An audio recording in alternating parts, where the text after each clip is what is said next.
মারা যাব, আপনার কাছে যদি আমার কিছু থাকে তবে আমার সাথে সম্পর্কিত সমস্ত কিছু ফটো চ্যাট ভিডিওগুলো সব ডিলিট করুন। আমার ফটো চ্যাট ভিডিওগুলো কোথাও বা কারোর সাথে ভাগ করবেন না। আমার সামাজিক আইডির প্রতিবেদন করুন এবং আমাকে ব্লক করুন। আমার মৃতদেহের ছবি তুলবেন না বা আমার জানাজার কোনো ছবি তুলবেন না। যদি আমি আপনাকে ইচ্ছাকৃতভাবে বা অজান্তে আঘাত দিয়ে থাকি, ক্ষমা চাই। আমার বিদায় নেওয়ার আত্মার জন্য এবং আমার পরিবারের জন্য প্রচুর দোয়া করুন।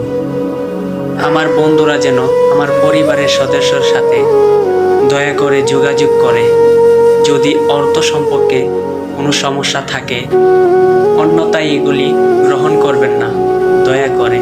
আমরা কখনো আমাদের মৃত্যুর পূর্বাভাস দিতে পারি না। যে কোনো সময় আমাদের কোনো বিজ্ঞপ্তি ছাড়াই মৃত্যুর মুখোমুখি হতে হবে। সুতরাং এগুলি জাস্ট অনুরোধ ছিল, আর কিছু নয়। আল্লাহ আমাদের দীর্ঘ জীবন দান করুন। নিজের প্রতি যত্ন নিন এবং নিরাপদ থাকুন।